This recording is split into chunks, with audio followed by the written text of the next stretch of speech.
Good evening and welcome to the No Citadels for Old Men. I am Dan, I'll be your host. This is the first podcast for this particular Stormcast focused content. Maybe focus more on what you need to do in your local meta, as the kids say, and I'm going to talk about obviously some competitive play or maybe just beating that one player you've never beaten. Stormcast has been one of my own go-to factions since the beginning, but I dabble a lot in a few other factions such as Mortal Chaos, Squigglanch, and Seraphon. And doing a little research, I do travel a lot for my normal gig. And I wanted some more Stormcast content, and I found that it was kind of lacking except for battle reports and just quick blurbs about specific tiers or units or why you should play Stormcast. I figure everybody that would probably be listening or enjoy this video already does play Stormcast. And I'm really started out and have been for the last few editions really on Annihilators and the blaze of glory of them shooting to the ground, exploding and causing mortal wounds all around them, and then charging in, causing even more mortal wounds. But of course, that has been kind of less in this edition, and those Annihilators still handing out the strikes last has been somewhat entertaining, but still lack for me personally in play. And I've tried a few other things, but for the most part, I've really avoided the new Ruination Chamber. They're not so new anymore, obviously. This has been felt a little personal, and they kind of felt like the Primaris Marines and 40K, in that they're kind of replacing everything old. And I guess as an old guy myself, I don't like the feeling of being replaced. So maybe personal opinions stop me from checking out this new part of the Stormcast, which turns out is kind of my mistake. After one particularly bad game with the Annihilators, I scrapped the whole army a week before our first local GT and decided to go in almost cold with the Ruination Brotherhood. I played a single game with the Brotherhood against Nagash and the Nighthaunt.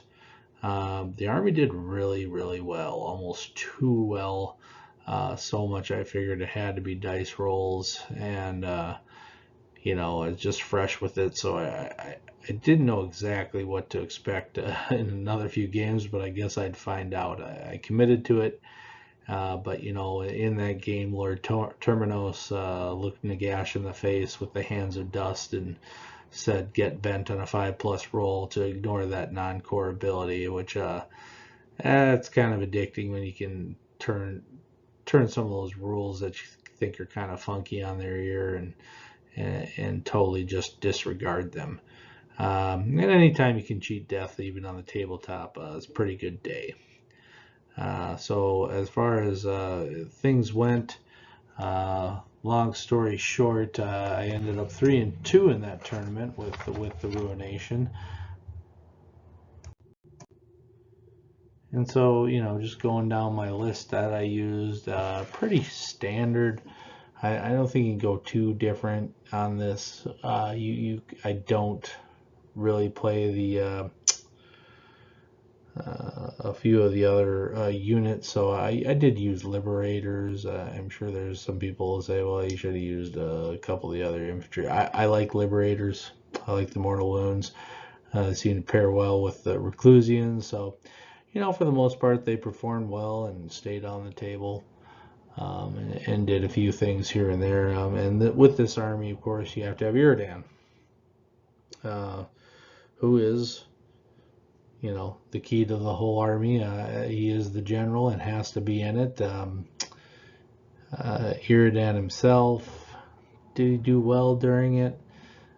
He did some things. Was he awesome? No, he did get chopped up pretty good by some orcs in one game.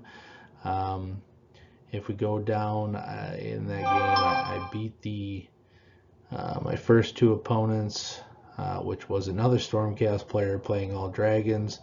The second game was 40,000 Skaven clan rats, which was quite a grind of trying to beat that many clan rats. It wasn't 40,000, but it felt like it. And then we went on, and I had a tough game against the orcs, and I always have a tough game against the orcs for some reason. I just don't know how to deal with them, I guess. They're a difficult run for me, a little psychological probably. Um, but the fourth game ended up being a fairly decent game against Nurgle, with the assisted by the Liberators, chopped up a great unclean one. The Reclusians did. So that was kind of a fun one. I guess it's the first time that he'd been taken out in the tournament, so that was kind of fun. And then the last game was a little bit of a bloodbath on my end. Marathi and Daughters of Cain just kind of came in, and before I knew it, I was down so many units.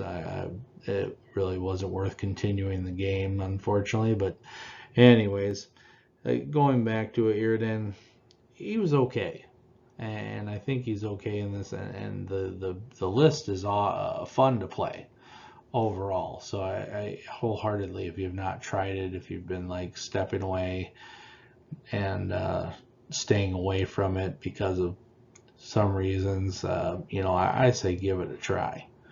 It's definitely worth that kind of time put into it. In just 6 games, I think I've had more fun than I've had with a lot of the other factions and armies I've tried. So I guess it's shame on me for taking this long to use those new units and see what they can do.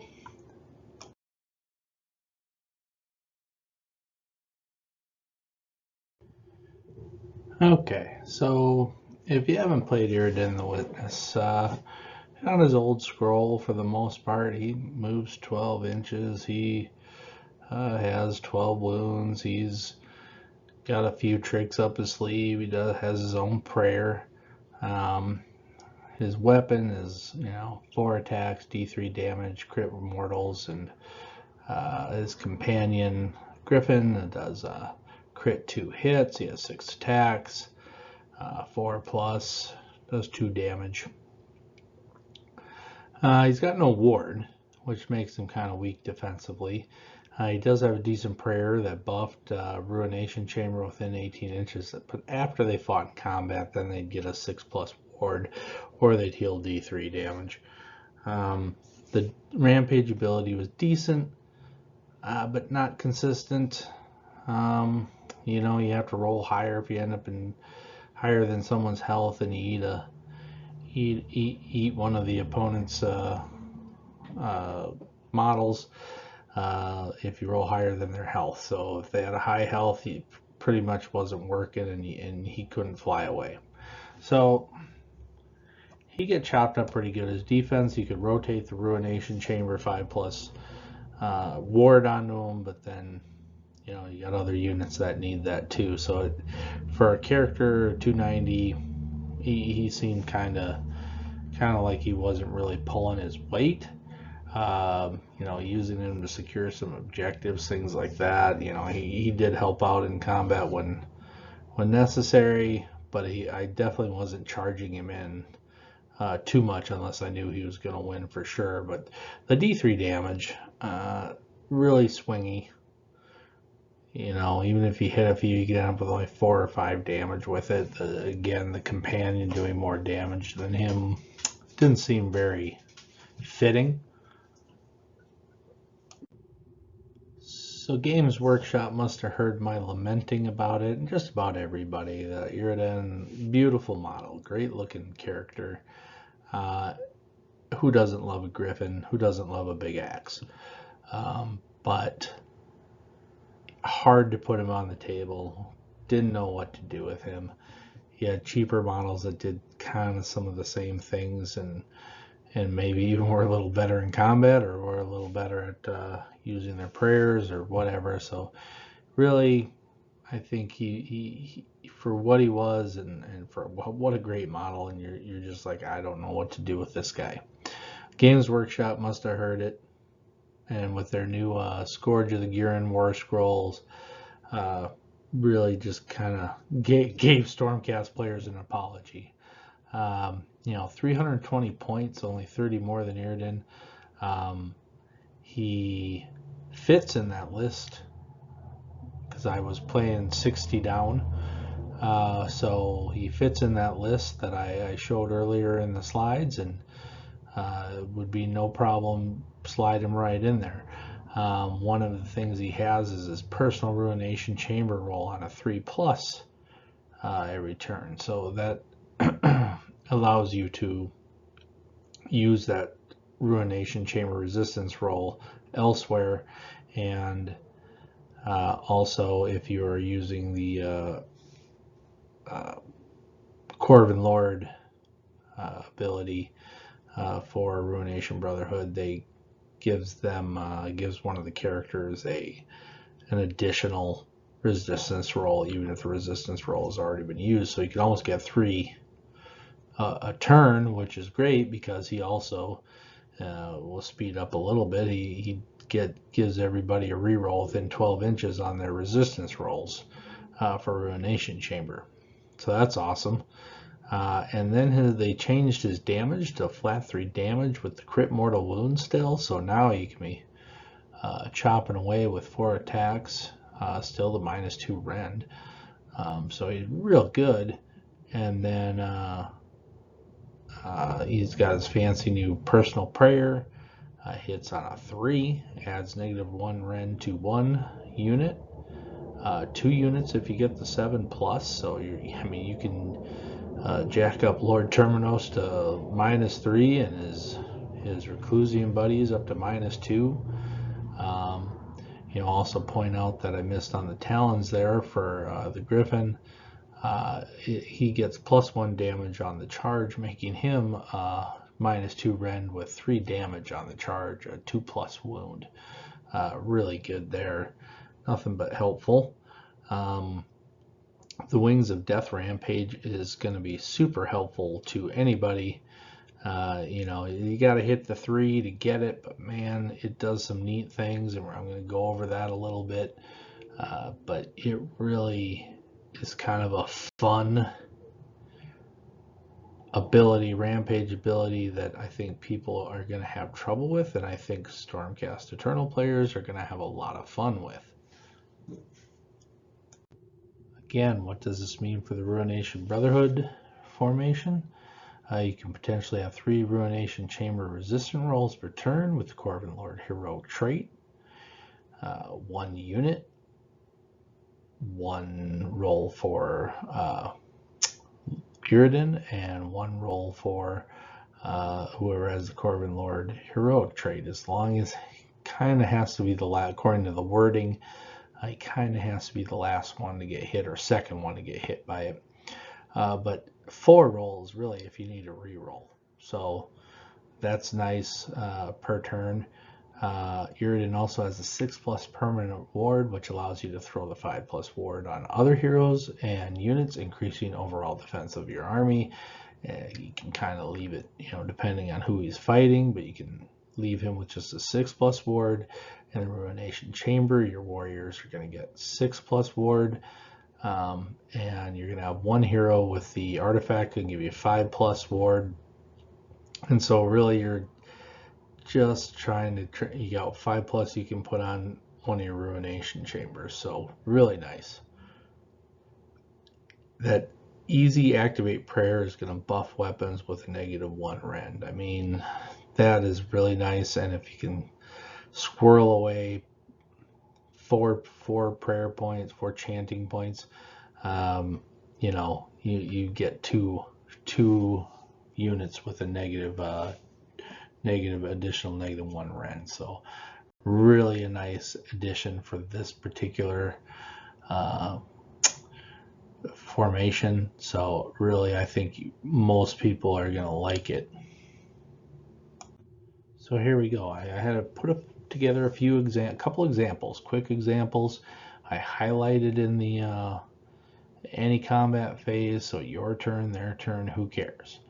3+ you need. Obviously, a lot of the rampages are like that, so it is what it is. Hope you don't get a 1.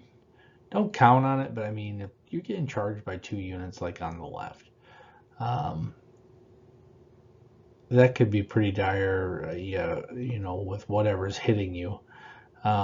So if you can activate that, uh, you pick him up, you take him, and he has to be put. You take the target of whoever. So we say we take the target of infantry there. We get our 3+.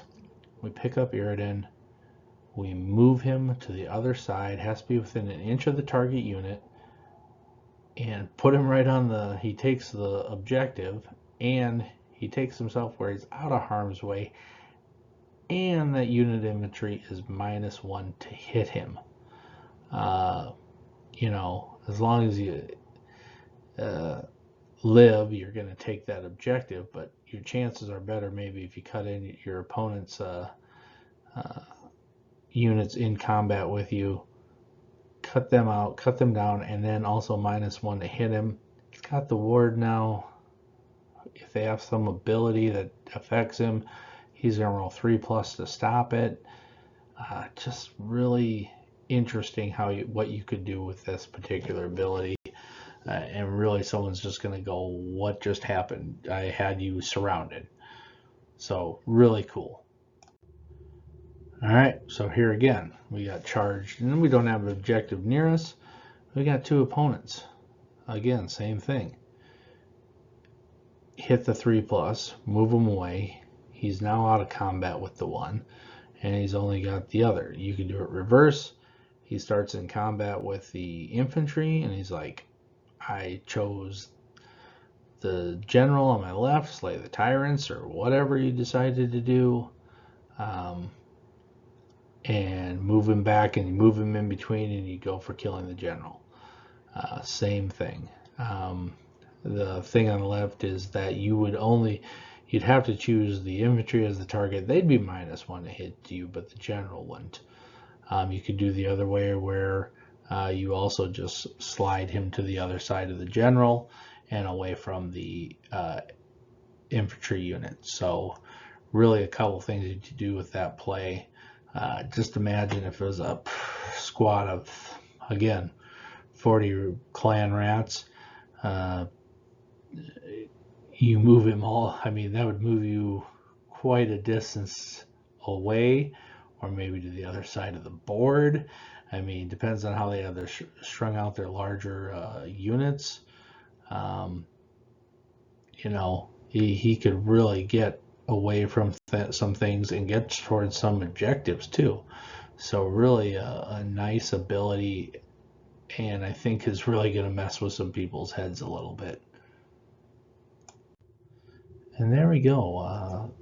Thanks for listening to the first cast. I hope to do a few more of these. It's kind of fun. Gets me thinking, gets me creative on using my units. And hit the like button, etc., or whatever you do these days to show your appreciation. You dust Iridan off and try the Ruination Brotherhood Regiment of Renown if you haven't, or I'm interested to use the same unit in just a regular Sentinels of the Bleak Citadel, or maybe one of the others, and just see how he does. Obviously, it's real nice what he's gotten for abilities, what kind of pump up he's glow up, as they say, and just see how he performs. But right now, I think he's in a really good place for only 30 points more, and I hope to see you around for my next cast. Thanks.